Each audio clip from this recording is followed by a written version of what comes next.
The Brothers Grail acknowledges the Bindal and Wulgarukaba people of North Queensland and the Wurundjeri people of Melbourne, the traditional owners of the land we record on today. We pay our respects to elders past, present, and emerging. We also recognise that Aboriginal and Torres Strait Islanders have been custodians of the land, rivers and seas for at least 65,000 years and were the first storytellers. Brothers, brothers, brothers, Grail. And here we are, Brothers Grail. I never know how to start this, but I actually thought you had a plan because you were like, all right, go. I never have a plan. Even did a countdown, mate, or a countdown or whatever. 3, 2, Quindog here, and we are the Brothers Grail. We're here with the preacher and the captain. How you going, Captain? I'm very good. Yeah, this is my last technical day of annual leave. Oh, is it? Yeah, I've got the weekend, but I don't work weekends. So, yeah, this is my last official day of leave. That's exciting. Not really. Pretty. And we also have Bevan Kevin. The one and only. The one and only. How you doing, brother? I'm doing very good. We've no one's going to know this, but we've moved to a new room. Bevan has stocked himself up with how many beers? 4 beers, and there's a pillow barrier, so hopefully our sound doesn't, I don't know, corrupt each other or whatever. So that's all exciting. So we're up to number 4, I think. Is that right? This would be number 4 episode. So we're up to number 4. We've read through Genesis. I believe we're up to chapter 12, right? So I think I cocked this up last time and we got the chapters wrong, but I'm very confident we're up to chapter 12. I'm going to really, really quickly recap because it's been a while actually since we've caught up. So all I remember is the barren ladies come in. Yes, that's me. Yeah, that's the very last part. So the previous one we had Noah and the floods, the dove and the raven, and his family, and sorry. Cursing his family. Well, yes, because he was nude. Yeah, because they saw him naked. They saw him naked, not because he was naked. He was allowed to be naked. He was, yeah, but because they saw it. Well, I don't know. We don't know. Maybe no one's allowed to be naked. I don't know. So yeah, he cursed everyone. Then it went through some of that genealogy fucking shit again, where such and such lived for however long, and it finished by saying Terah took his son Abram, who's our new hero, and his grandson Lot, who's a side character, a bit of a sidekick, and his daughter-in-law Sarai, and they went out with them from Ur, which is a town, to go to the land of Canaan, and they came to Haran and dwelt there. So the days of Terah, blah, blah. So they've left where Abram was born, and they've moved and they've headed north. Windog interjection. Now, I know this is very early in the piece, but I'm about to save you 2 minutes of listening to the Brothers Grail talk shit. The captain makes fun of my editing skills. He also calls out the Bevan brother for having lots of cans ready to go for the recording, which does also concern me as to how much editing I have to do as we push forward. And I also describe to them a map that I've put together on Google Earth so that they can follow where our heroes will be going throughout the story. Quindog, out ejection. Starting in Ur, Ur is the name of the town where Abram, our hero, has been punched out of Terah's wife's vagina, because Terah's wife never gets named, which is in southern current day Iraq. Yep. Near the Euphrates River. And that's where they're born. Okay, so that's where we're kicking off chapter 12. Exactly. I thought the same thing in my head. I was like, that's where that organ comes in. How right you are, Kevin. Chapter 12. Now the Lord said to Abram, get out of your country, from your family, from your family and from your father's house to a land that I will show you. I will make you a great nation. I will bless you and make your name great, and you shall be a blessing. And I will bless those who bless you. It's like a circle fucking wait. That is what? Isn't he doing the building? Like God's not building it. Build them what? What do you mean? Oh, the The nation. nation. I will build you a nail, whatever he fucking said. He did. I will bless you and make your name great. Oh, sorry. Didn't he say I'll make your nation or something? No, and you shall be a blessing. I'll bless those who bless. No, I will. Oh, no, he did. Fuck, dude, sorry. I will make you a great nation. Well, no, he's not. He made the land, presumably, but old mate's going to be the one that makes it a nation. He's got to. He's got some traveling to do. Or he's just telling everyone, mate, God told me to build this nation, so it's mine now. And he does. He does. He tells everyone. He's not quiet in telling everyone. I will bless those who bless you, and I will curse. Oh, I just did the table thing. All right. I digress a fraction. My helper has told my brother, Kevin, to stop him from tapping on that desk. To stop me from tapping on the desk. But, okay, so I think I just did it just then. So my helper is going to be ignored, and I'm probably going to keep tapping. So, sorry. I will bless those who will bless you, and I will curse him who curses you, and in you all the families of the earth shall be blessed. So Abram, family of the earth. Yeah, but it just means families of the whole earth. Yep. I guess so, but there are families everywhere at this point. I don't know. Because I thought it would be like the earth kind of. There's the family of the harp players or whatever. The family of and they're like the Ang or whatever. I forgot about the harp players, the bards. I assumed it was more to do with family of the earth is family of this religion or the God's people. Yeah, I think that's what they're trying to do at the moment. They're just trying to describe every group of people because I think at this point, they're pretty much semi-nomadic, but they're starting to farm. So they're sort of planting roots, and there's little villages and towns starting to kick off in the history of the world. And so when they're traveling around, they've got to justify who these families are and why they don't like them and why they're better than the others or some weird shit's going on. Yeah. They shall be blessed. So Abram departed as the Lord had spoken to him, and Lot went with him, the nephew. And Abram was 75 years old when he departed from Haran. Is that young for this time? They're up to like 400 years, aren't they? Well, it did start reducing in age, hey? Yeah. So, but I don't know if that's young. Well, I guess. So he might be like 25 nowadays. Yes, in dog years, in human dog years.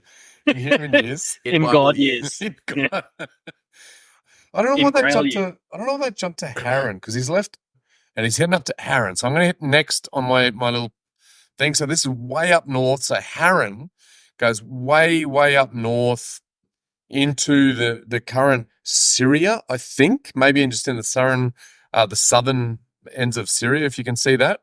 So he treks right the way along Euphrates and crosses Euphrates and heads north. Then Abram took Sarai his wife and Lot his brother's son and all their possessions that they had gathered and the people who they had acquired in Haran, and they departed to go to the land of Canaan.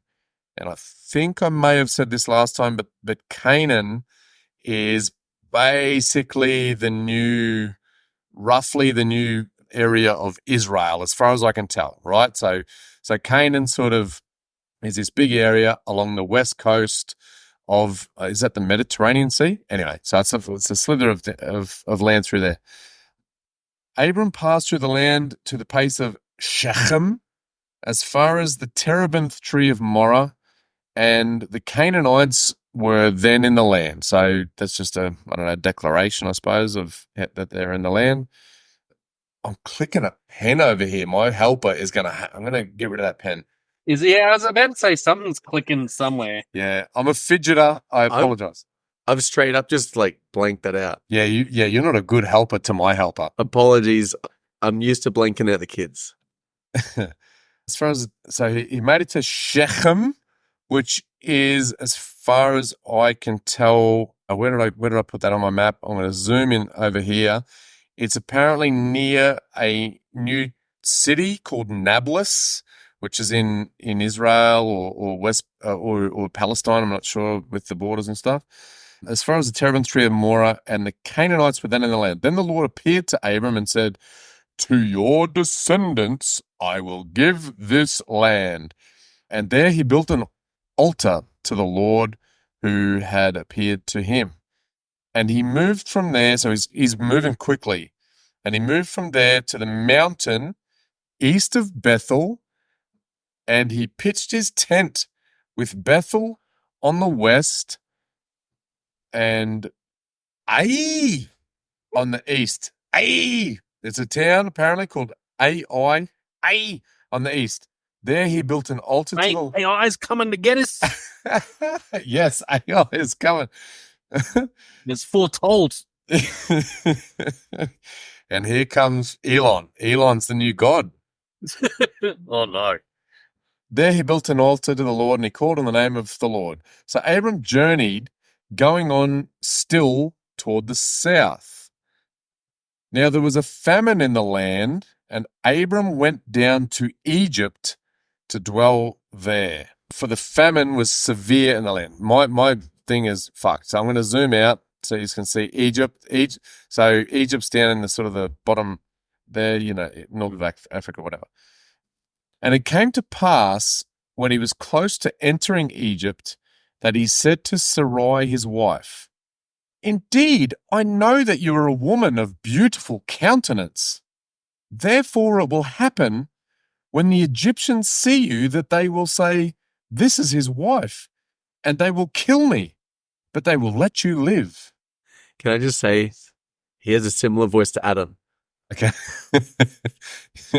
Yeah. Lineage, I guess. I was trying to go for whingy because Abram's a whingy motherfucker. We're going to learn this. to both of them. He's so fucking whingy. Oh, no. They're going to kill me. So They're going to kill me. anyone with a beautiful wife, kick the wife. No power, beautiful wife. Yeah. Although he owns people. Right. So he's a slave man, I think so. but just not a strong slave man. No. Well, how else are you going to build a nation? God's that's how God's helping him. He's giving him people to Giving him goats, donkeys, and people. Please say that you are my sister, that it may, Please say that you are my sister, that it may be well with me for your sake, and that I may live because of you. So, the world's first cuck. That's what I was thinking here. He's a little bitch. yeah. Oh, no. Look, let them do what they want with you. Just look after me. Protect me. Protect Yeah. me. Not that it's good. Like, yeah, technically, it's just the world is so brutal that soft men like him can't really be cool. But I thought God was cursing anyone who's against him. yeah, I get. Well, yeah, Shouldn't they just die and he wins? Well, we're about to meet. Hang on. So it was when Abram came into Egypt that the Egyptians saw the woman, that she was very beautiful. The princes of Pharaoh also saw her and commended her to the Pharaoh, and the woman was taken to Pharaoh's house. Her being beautiful is like the most personality any woman or helper has been given so far. That is true, yeah. Okay. It's the only defining characteristic I can name of any woman so far, and it's just that she's hot. Barren. Barren Oh, and hot. Yeah, no, but wasn't the barren thing just women in general, or was there a specific? That was that one. No, it was Sarai. Sarai. It's Yeah. Can you breed them? Yeah. Do you want to breed with them? Yeah. Only thing is that- Yeah. Can they have babies? Do you want to bang them? What were the beauty standards of the time? You know, Exactly. It's probably not too far from today in some people's minds. well, they Right. didn't have good nutrition, so I can't imagine it would have been the healthiest human. Are you like her teeth would have been so bad? Yeah, everyone would have stunk. Abram's teeth would have been pretty fucked up too. No, God would have looked after him, I reckon. That is fair, yeah. He would have been an Adonis, but he was a bitch. He was. These guys are living 400 years, man. Like, how? They must have super teeth, maybe. He treated Abram well for her sake. He had sheep, oxen, male donkeys, male and female servants, female donkeys, and camels. But the Lord plagued Pharaoh and his house with great plagues because of Sarai, Abram's wife. And Pharaoh called Abram and said, "What is this you have done to me? Why did you not tell me that she was your wife? Why did you say, 'She is my sister'? I might have taken her as my wife. Now, therefore, here is your wife. Take her and go away." So Pharaoh commanded his men, cornering him, and they sent him away with his wife and all that he had. So what the fuck does that mean? What? They caught him out and then let him go with no consequence. So he pimped her out. He got heaps of animals and food and shit and slaves. Why did he go to Egypt? Because it was a famine and he needed food. Mm-hmm. He wouldn't So he's gone. And Egypt, as far as I'm aware, at that timeline, was like Yes. capital of food. Yeah. There was It's the head of the Nile River. It's all green. It's everything's crazy wild place. Why isn't the story about the cunts that are in Egypt then? Because they're obviously doing pretty good. Well, they've got their own gods. They over had there. different. But they didn't need God to do what they were doing. No, they had God. No, they're fucking gods. Abram motherfucker. He's out pimping out his wife, and he's so weak. He didn't pimp. No. He didn't pimp his wife. He just said, no, he didn't. He just went, "Please lie to these cunts because if they think you're my wife, they will murder me." But Pharaoh gave him favor because he liked his sister at the time and kept giving her things. So things. Yeah, he was So trying to he look was up. pimping around. He was. Oh no, true. Yeah, you're right. He was pimping Didn't around. it say something about taking her into a room or taking her into the Pharaoh's? Yeah, so the Pharaoh's princes were like, "Hey, Pharaoh, this chick's fucking hot. You better check this bitch out." And it's Abram's sister. So, maybe you got a chance, I guess, is what he's saying, hey. Like Final Fantasy in the slums, Luke. They're taking someone to the Don Corneo. I just beat Don that the other day. Corneo. Is that a game reference? Yes. We enjoyed. My helper and I were listening back because I forced my helper to listen to the thing to make sure that I'm not doing quality check. Quality check. And she did enjoy the musical references that we had in the last one. She enjoyed that. So what was that reference? A game Final Fantasy VII. Yeah. Okay. My helper won't enjoy that reference. Yes. All right. They get in a slum, and to get out, they have to dress up like a lady to impress the don of the area. Because he picks his current bride that, going by what they suggest, he uses them and then kills them. Yeah. So women are as useful in that as they are in the Bible. Yeah. Yeah. Cool. So that's, by the way, they pimp them out. That was we subtly got there, but that was the end of chapter 12. Yeah. So we went to Egypt. I don't know what, like famine. I don't know. It's just, he's supposed to be God's dude, and he's sort of doing this meaningless shit. And how did this Pharaoh just go, shit? What was it? What was the plague or whatever? I don't know. There were just general plagues and famines going on. And the famine was already happening. Yes. And then all of a sudden he goes, hang on, you're the fault. And somehow I know it's your wife. Because I want to bang your sister, even though it's your wife. And now I know it's your wife. Yeah. It's your fault. It's all very, very confusing. So, I don't know. I don't know what to say to that. How did he find that out? I reckon she told him while she was pleading with them not to do anything too evil to her. She's like, no, my husband will. Oh, yeah. And that's my theory. She, because she's a shit helper, she didn't even do what he wanted. She gave it up.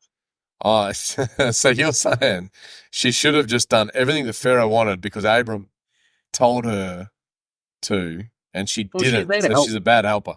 That's a good point. Good call, preacher.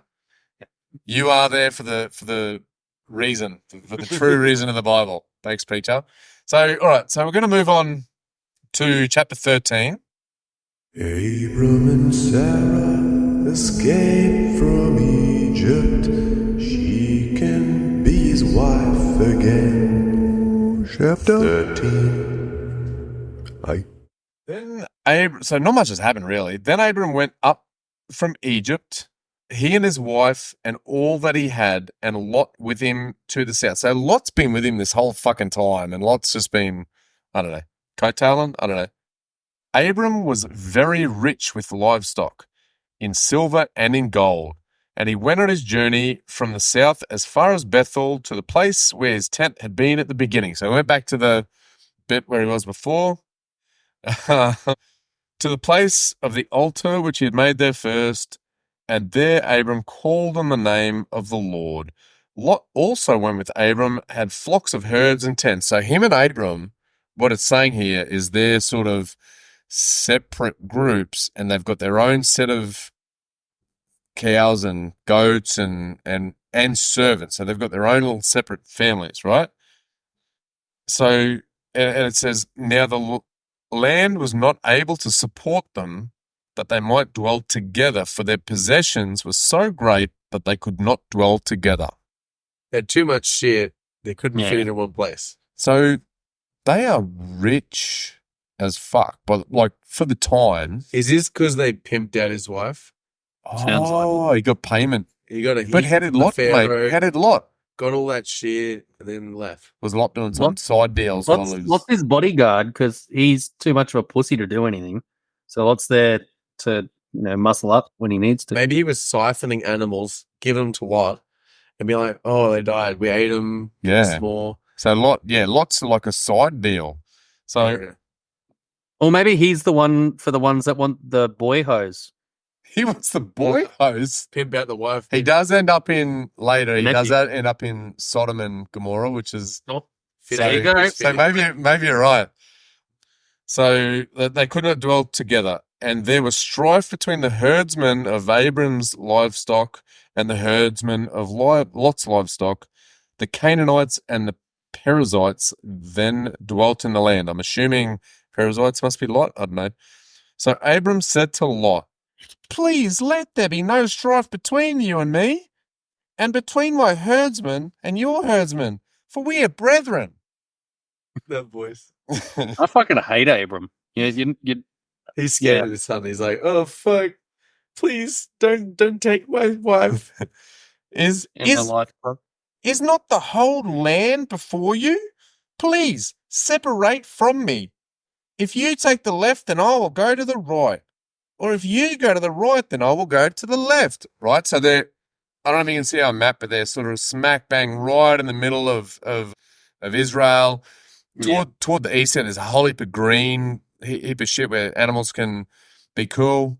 Surely north and south's a better way to split that. But hang on this thought, Lukey, because from what I can tell, at this time, apparently off to the east, over into Jordan, that's apparently like a bit of a Garden of Eden type situation at the time.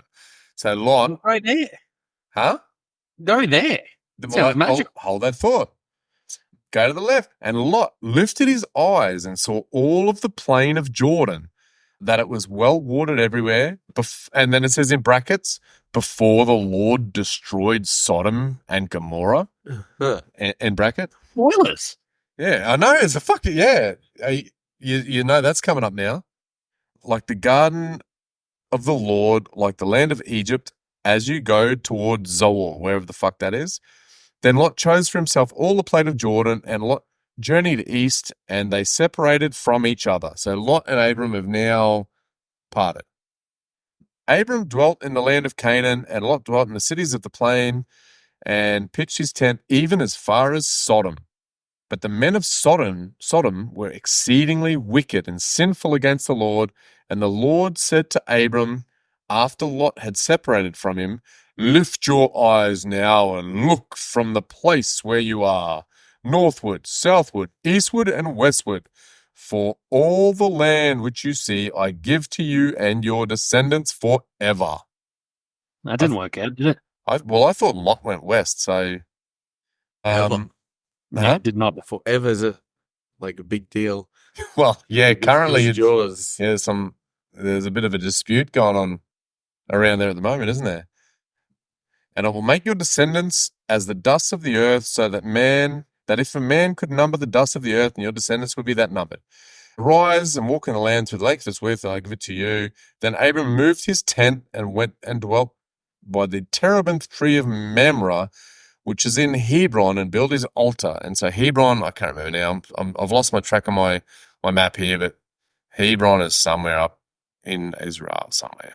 Anyway, so that's the end of chapter 13. We are not learning much right now. I'm pretty fucking bored. Captain, you need to be a bit more chaotic. I was trying to be. I'm looking forward to the. So, sorry, I'm getting to the vibe. I'm getting is they're kind of like just dropping cunts left as he's traveling along. He's leaving settlements behind. Is that how he's building his nation? No, I don't think they're so. all continuing with him. Yeah, I think he's just got slaves. So he was told to move and build a nation, but he's just gone to other people's places, hasn't he? Yeah, I agree. He's gone to, what was it, Bethda or whatever? He went to somewhere between Bethel and Ai. Yeah, he went to Shechem. They're already existing. He hasn't gone anywhere new. And then he fucked down to Egypt for a bit and caused a bit of chaos with the Pharaoh and his wife. And then he couldn't get along with his own family and they had to split. And then Yeah, so I'd love what's he really accomplished? Yeah, so what the fuck did God give him? He's blessed him with a pointless existence. Blessing. That's heaps. God's blessing. That's so much. He did build an altar, so that's one thing. Maybe how he did he put build fruit on there. What do you mean, how did he build it? Well, what is it made of? Stone? Is it made slaves. He built it with slaves. He made a pile of goats and donkeys with his slaves. It's just bones and slaves and stone. Just get some rocks and some skulls. Just pile them up. Just pile them up and went, fucking praise the Lord. So that was... Just looking at the map, when you were saying I go left, you go east, you go west, or whatever, was it in between the Dead Sea and the ocean, or was it either side of the Dead Sea? As far as I can tell, so... It's an interjection. So terribly, terribly sorry to interrupt there, Quindog. I must say you're doing a really good job in this episode so far, but I'm pulling you out right now because you're about to say some really dumb shit and get it literally back to front. Currently, they're in the middle of Israel, or current day Israel. The Dead Sea is off to the southeast at the moment. They're looking north, south, east, west to see where Abram wants to send Lot, and Lot looks off to the east, which at the time was wonderfully green and fertile, according to the Bible.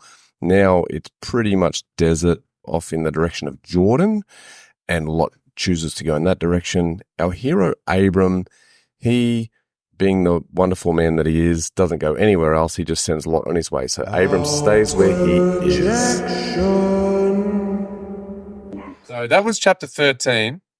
Now, chapter 14 was, I didn't know, I mean, fuck. I was going to summarize chapter 14 because it was boring, but I just realized chapter 12 and 13 were pretty fucking boring too. Let's just skim through. Yes. It's a summary of chapter 14. To sum it up again, it's the 14th chapter. So chapter 14 is, I'm not an expert at like the Game of Thrones and all that storytelling shit, but this is one of those episodes where it's one of those move the chess pieces around the board so you can sort of set some shit up. And so basically chapter 14, there's a war that goes on, and there's 4 kings versus 5 kings. And the main king of the 4 kings, he is dicking around, and the other kings are his bitch. But then after a little while, they're like, fuck you. His name's Chedorlaomer, right?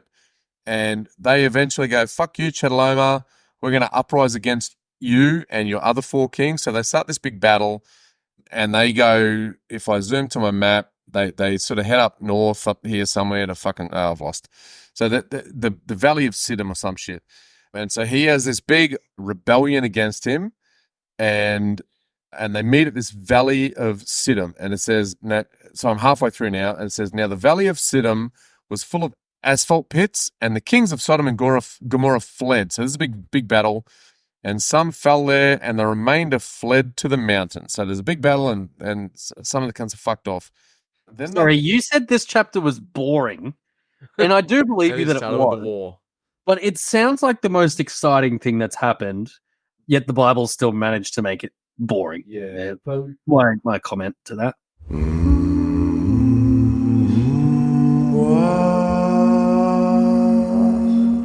Revelation. Insightful as always, Captain, as you're known to be. You did hear correctly, everybody. I've had a revelation direct from our Lord God. Rather than putting you through the distracted conversation that we launch ourselves into right now, we've just invented a new segment called the Brothers Grail Q&A. Questions followed by an answer.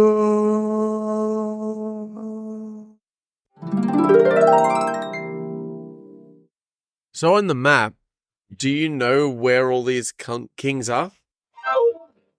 That's a great question, Kevin. We know that there are 9 cunt kings. The aggressors, led by Chedorlaomer, they start from their lands, which are back over to the east near the Euphrates River, near where Abram kicked off his journey from way back when. They start heading west and laying waste to towns and places along the way, including a town named Ham, which I'm ashamed I didn't mention, and a group of people named the Horites. But they're laying waste to people all the way back over to near the Dead Sea, which is near the Valley of Siddim, where our big war takes place. Next question, please. We've really come a long way from like individual murders being called out as a thing, and now there's just wars. I feel like that's like a part of civil life, like because it feels like the way the story is told is Noah gets off the ark, everyone's fucking dead, and now his people are slowly spreading out. But then they're coming across civilizations and warring kings, and I feel like that. Like, am I missing something, or is that kind of what it? Nope. No, Captain, I don't think you're missing much at all there. We went from Noah, his family jumping off the ark, followed shortly thereafter by Noah getting drunk, passing out in the tent, and then coming out and yelling at his kids, followed then by lots of genealogy shit. And then Abram sets off around the world, visits fully established villages and pharaohs and such. And now there's wars, fully, completely unexplained. To me, at least. That's the Bible. Next question, please.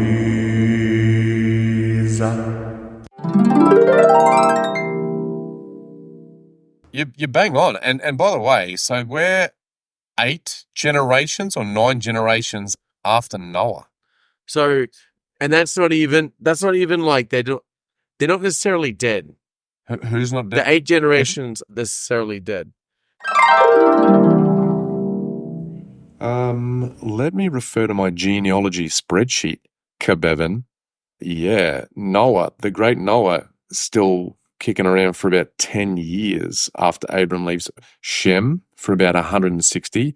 We don't know about Ham, Porkins, or Japheth because the Bible forgets to tell us, but there are also 5 other of his granddaddies younger than Noah that could be floating around. So depending on how long it took Abram to do his travels, there absolutely could be some of those older generations still floating around. Next question, please.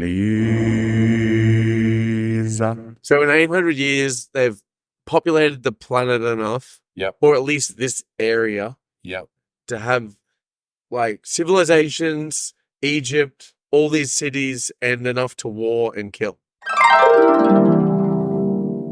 I do think I misled you at the time, but Kevin, and that's where you got the 800 years from, but we are at about 360 years after the floods, and that's what we're supposed to believe. The Bible tells us that after the flood, there were 8 people, and 360 years later, now there are cities and pharaohs and kings, all enough to have a war and kill people. That is correct, yes.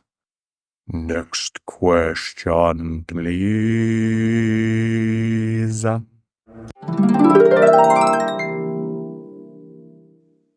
How old are they? How old is Ham Porkins compared to Abram?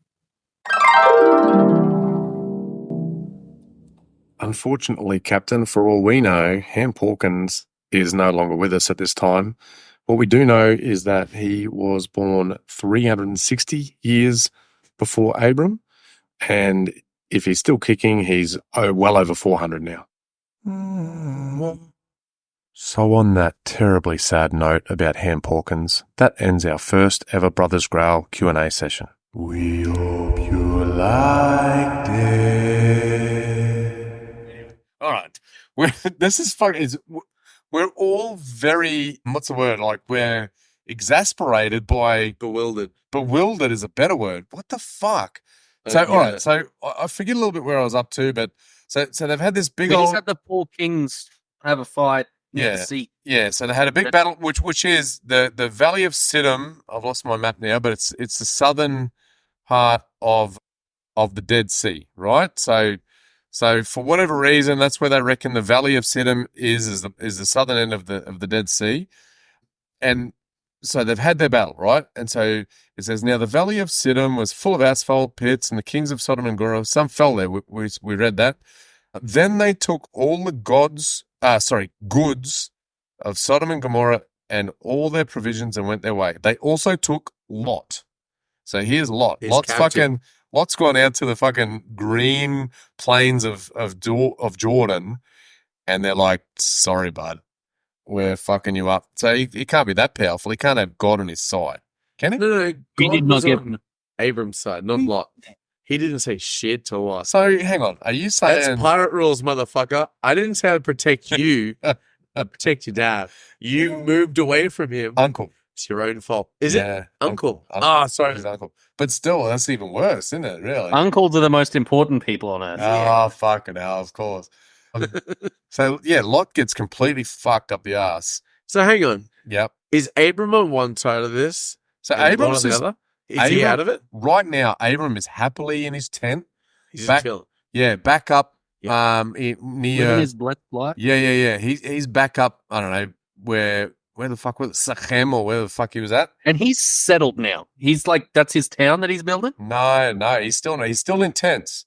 He's just parked. Yeah, so I think at this time villages aren't really, or cities aren't. This is still nomadic. I think. Cairo's there. No, they're But saying Cairo, they're oh, it's naming not about cities. Cairo. So okay, so good point. Abram is nomadic, and there are little cities. So you must be right. There must be little city states sort of turning up. Clearly, Cairo would be a big one with big fucking gods and shit.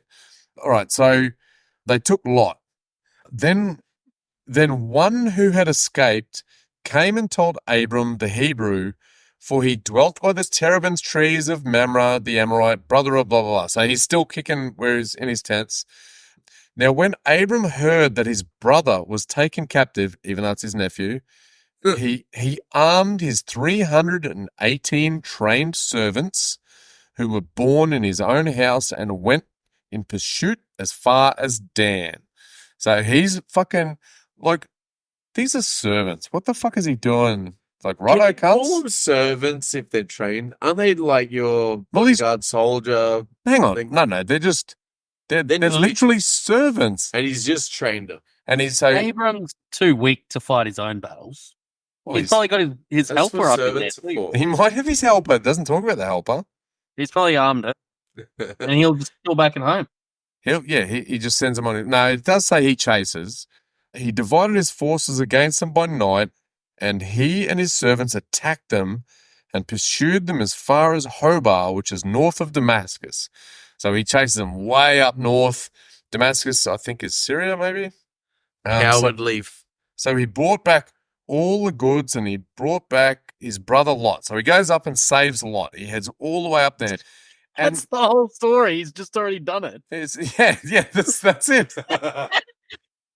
Oh, mate, you And can he write checked them and he story waited about and he won. Done. They do skip He's over come a lot. to fought wars, and he's just sent his servants out. They won, by the way. The servants won. They don't tell he's- you how. Gave it It's just stick them. to or whatever. He split them up, And he attacked at night. and that's Cowardly sneak attack. How did he? we thought it. Like, were they just running around with sticks, like I pointy thought sticks? he was rich with lots of shit, I guess. But yeah, but they already had. Has he been hoarding weapons as well? Like he's probably smart to do it, but maybe. Yeah, well, they don't. We don't know. We're not going to know, really, are we? Yeah, because they never fucking tell us anything. That's all they fucking say. Everyone, it's just what do they call it? Like not a MacGuffin. Those things where it's just like convenient to the plot that they just. Oh, and by the way, they just fucking had the mystical sword of doom all along. And it's just like anything they fucking need, they just have at any given point. They just won a war against kings and shit, didn't they? Yeah, Chedaloma. Yeah, with soldiers. He's a shit like cunt. He's got soldiers versus servants. Yeah. Wow, maybe they all had servants. Maybe they were just all rich cunts that just all had servants. They were well trained. You're forgetting they were well trained. So, all right. So it goes up, fucks up Chedaloma. By the way, look at this map. And it spun me out. It spun me out. See the big blue line along here? That is about the distance of us in Townsville, Captain, to Bowen. It's about 200 Ks. So how long is that going to take to walk? But they got plenty. He's got plenty of time, and he lives till 900 of it. No, but keep this in mind. They've captured Locke. Locked. Yeah. Locked. Locke's cooler. Lockie, yeah. Well, let's call him Locke. So anyway, they've captured him. Yeah. How long are they keeping him before they kill him? They must have been running away with him. No, because they were going to use him as their slave. But he's got time to walk from here to Bowen, which is 350? Over 200. Bit over 200. What? I wonder how far in a day you're walking. Yeah, that's got to be a couple of months. 300 people. Yeah. With your food that you're walking with, like your food. Wife, if you got By the time they make it there, I don't know how long, but they're fucked. They've just walked for days or weeks or... So this is a big, massive, epic quest that they covered in about 50, 60 words. Yeah, mate. And not how, just they won. Is there good Bible like fan fiction that like fleshes out some of these things? Because they'd probably be okay to read. I guarantee there would be. Fuck yeah. Going by all of the stories my helper tells me about the fan fiction communities, it'll all just be about gay sex. Now you know how it's always like the big evangelist preachers, and then it comes out that they're doing meth with gay prostitutes. Yeah. They're the ones that are also writing the fan fiction. Yeah. So we've got to dig some of that out, please, Captain. So, all right. So he's won the thing. He's got Lot back. And the king of Sodom went out to meet him at the Valley of Shaveh. It doesn't nowhere says where that is. It's called the King's Valley. After his return from the defeat of Chedaloma and the kings who were there. And then I'm going to summarize this last bit. Basically, Chedaloma says, let me give you all the spoils of war. And Abram is a great man, apparently, in the book. Is like, no, I don't want any spoils of war. I just want my boys to get fed, basically. It's boring as fuck. He just says, except only what the young men have eaten and the portion of the men that went with me. So he's been a big pussycat. So he fucked them all up, and then he was just like, hang on. You can't hate him and like him. Hate him from both ways. You're like, he's a pussy, and he didn't stand up for himself in Egypt. Now, he's super tough and wiped out people, and you're like, shit cunt. Yeah, he's a shit But he didn't wipe them out. Take the spoils of war. I don't know. Twin Dog's saying that he didn't take him out. He's saying that he just like gently removed his nephew and then got a bit of food and went on his merry way. And who knows, Lot might have got fully banged up and maybe, bastardized. But yeah, so Abram's saying, no, I don't want to take any spoils of war. Just feed my men because they earned it and send us on our way, basically. And that's the end of chapter 14. So, motherfucker, we have been boring as fuck so far. Do we all agree? I think it's been entertaining. You reckon? I thought I've been cool. You happy? There's wars. There's prostitution. There's it's all happened. Yeah. So I'm finding it harder to be mystical and magical when there's no mystical and magical going on. Yeah. It's just like we're traveling here, and if they actually fucking did, like, that was the most interesting content that's happened yet. So far, yes, I agree. But I like how you find a war more interesting than creating the earth and creating every animal. Well, that's a boring story to say. Like, that's like, oh, mate, what's more exciting? someone making a cake. You were or fucking someone- defending the invention of the universe when we were talking about it. You fucking me. yeah. You were like, oh, that's exactly how it should have been told. That's exactly the order I would have done it. I think it's how it's told.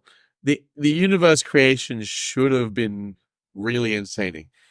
So should that. To Luke's point, to Captain's point, that should have been. That's a battle and a half. And Only because that's every movie. Oh, I suppose it's a movie because it's insane though. But what about the characters that's in there? I don't know. Like, But they cover that in 3 sentences. There was a battle. You don't want to glorify the war. Just creation. well, no, I think the truth is that there's just literally no detail in any of these. Like, I so think far, no. like nothing that ever happens in this has any. Every now and then they'll give you like a how many cubits the arc is, but Strange generally details. they haven't told us how many cubits he's traveling to get to locations. They're not. They don't give you. They just gloss over. So why does Cairo exist? They didn't Like, They didn't even say like they could have gone into Abram's battle plan. No. Didn't like they just went 300 servants, well trained. He's blessed by God too. So, But they didn't even say that, did they? Early on, they blessed him. Well, but not in that Egypt. chapter. Nation. They didn't like go and a bolt of lightning came and struck and Well, they didn't say interrupted that. how he was blessed. You but don't know. how You know he talks Deadpool, the about- chick that's just lucky. Oh yeah, Maybe he's just lucky. that's his super. Arrow misses. Sword. He drops the sword and just kills 6 people. He's just lucky. Fucking super. He's an action comedy character. Yeah. Super whiny. And he's He just whingy as worked fuck. out. The whinginess He's, hasn't even happened yet, but He like He's- hides behind a boulder, and then somehow it rolls down the hill and kills 100 people. He's just killing because he tricked on something, stumbled and bumped it. Yeah, he's Chris Fucking Tucker in Rush Hour. Yes. While There is no Jackie Chan though. and- Is the Bible? I was going to say maybe God's Jackie Chan, but God, all he did was let him like a while back, and he didn't do shit. Yeah. all What are right. we taking out? Welcome back. Windog interjection. Just really quickly jumping in here before you get buried into the next section of the podcast.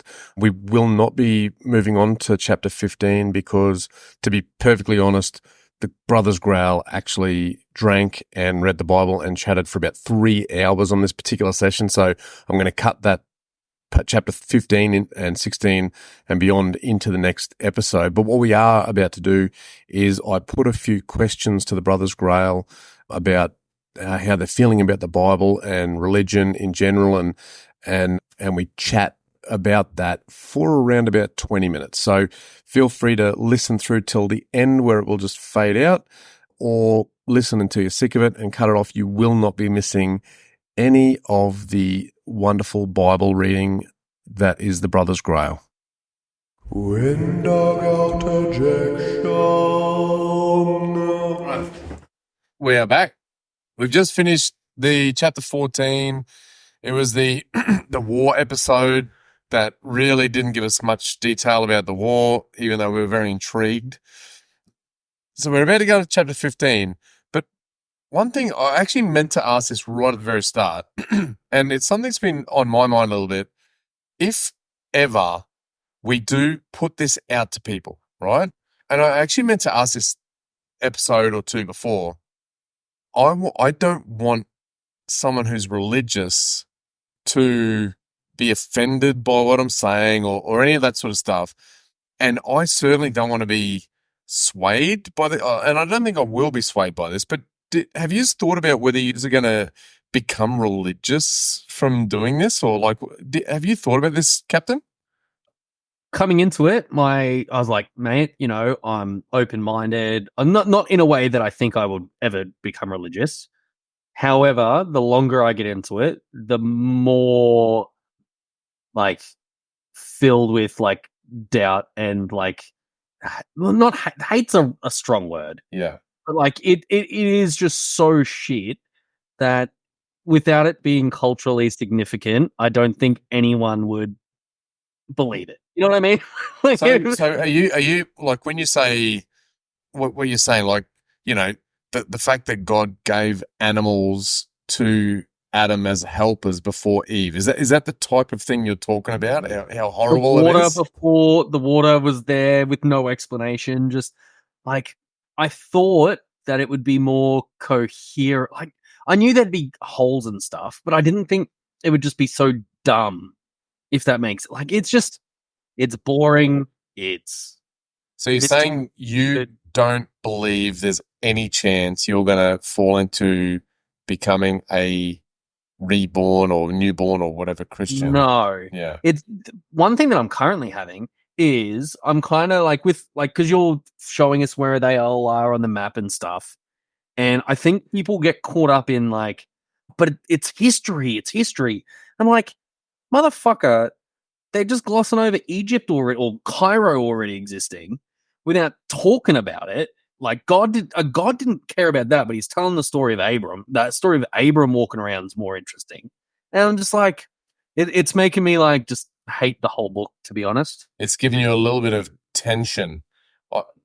I don't know how to really describe it, but it's possibly made me less respectful of the Bible itself. So far, yeah. Okay. Yeah. Kevin, do you have any thoughts on, are you being swayed so far? We're up to chapter 15 of Genesis. So far, no. My thought for a long time has been that historically this might be some form of accurate, but I think it's a story of people at that time and things that might have happened and charismatic people through the years. And I reckon nothing wholly spiritual about it, but I think there's some facts hidden amongst bullshit. Yeah. So there's definitely facts. And Like that's been my thought for years, and it's kind of confirming it to me. Yeah. Where I don't see any of this 1,000-year life giant flood where they kill everyone but one person. I don't see it being a possibility. I just think it's confirming what I think. Can I just say, with like the flood thing there, the part that got me with the flood is that, and why I've got less respect for the Bible, having now listened to the Quindog so perfectly reading it back to us, is when it does stuff like God wipes out all of humans and then just he pops in, says to I'm never going to do that again. But he doesn't just like there's just no God's he just comes in and says shit, but there's no he doesn't preach. He's not preaching what to actually do. They always say he talks to him, but there's never ever a physical manifest. They just say he talks to him, but they've never once said they've seen him. They all talk to him at once. It must be telepathically. I don't know. But yeah, to your point, he talks to him, but he doesn't talk to him. Yeah. And he doesn't really guide them. He just says, mate, you're blessed. Go and set up a town. And then off he goes off to fucking pimp out his wife or whatever. The other thing I'll say is, I don't aim to offend anyone, but I don't care if I do. And if you are offended, maybe just have a think about why I think it's stupid and just question your own beliefs and be like, maybe he has a point about how stupid some of this is. Yeah. So for me, I think I'm similar to both of you. If someone ever got offended by what we were talking about, I think I would be very interested in having a sort of a respectful discussion with them to find out what it was that they thought was great about, for example, the Noah story, and how, you know, when he got off the boat and he burned some animals, why that was an important thing that happened, or why we did ignore really important factors, or why there's only been 3 or 5 or 7 women named. Or it would be interesting to me to speak to someone who was a genuine believer in good faith. You know, I wouldn't want to belittle anyone, but it would be interesting to hear someone talk about like how they interpret it. Yeah. How do they see it? And why they think it's okay that they are the Like, or am I misreading it entirely? Or, it would be interesting to me to know how all that goes. I think I'm I very reckon they interested in that. wouldn't have read the book before. They've just had someone preach it to them, as most people would be my guess. Yeah, I agree, Captain, and that's sort of partly why I started reading it because I know some religious people and they're nice people, but I also think as a pure atheist, and I think I say that literally, as in I don't believe I'm an agnostic. I think I'm specifically an atheist. I think I'm a very moral person, and I do not need any religion or God to ascribe that to me or whatever the right. And how to, like you said, how does building a shrine or burning some animals, like what does that even do? Like yeah, and that's what I mean when I say like I've got almost like less respect for it. Is the burning of the animals once he gets off the ark? Why is that in there? Well, it is such an outrageous thing to put into your holy book for no reason. Am I right in saying, though, we're still reading Genesis, which is not practiced by most? I agree to that. They believe it, Kevin, but some people think that the word of the Bible is the literal word of God, right? And so and I think you said this, Kevin, and sort of to what you were saying a second ago, Captain, Noah, as a moral human, when he learned that God was planning on flooding the entire earth and murdering everyone, could have gone, hey, neighbor, hey, cousin, hey, brother, hey, sister, hey, auntie, you're about to get fucked up. But then maybe God would have wanted one of the 10 commandments. I don't know. We haven't got Treat there yet. thy neighbor or love thy neighbor. We haven't got there yet. Yeah, we haven't got there. But it's certainly to me indisputably immoral to just allow for everyone you've ever known to drown in a flood when you know it's coming and you just build yourself a boat and put your 3 or 4 or 5 important people on it. That's pretty. There would have been a lot of babies. What you call selfish. Lots of babies, lots of women, children, lots of old people.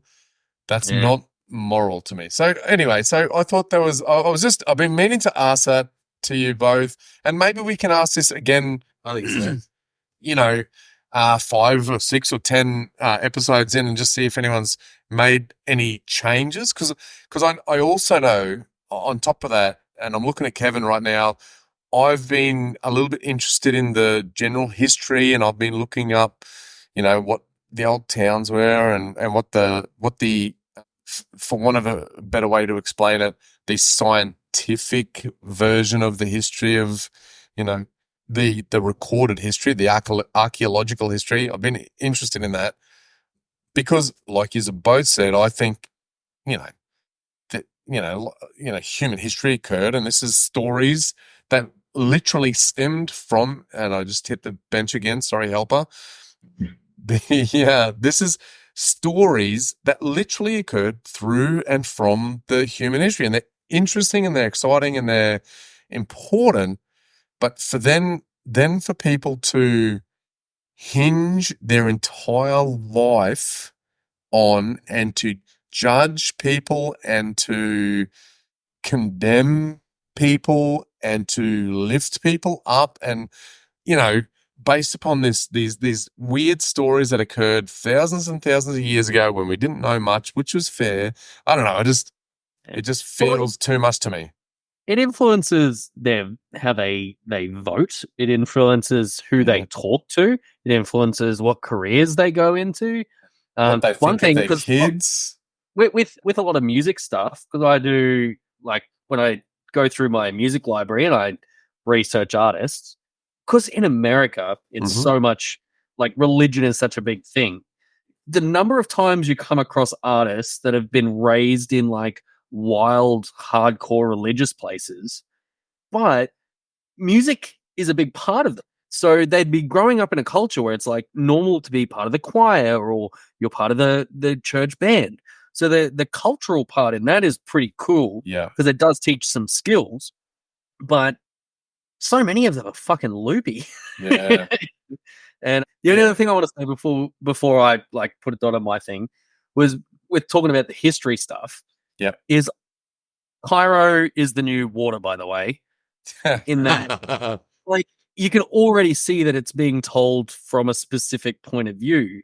In that, it's okay, Abram, you're blessed by God. You're on a mission to go build a nation, and it glosses over that Cairo fucking exists and is functioning, and there's a fucking pharaoh, and that's a whole society that exists that they're just going around that God apparently isn't involved in or doesn't care. Why is it like that? How is it like that? Why is that not important?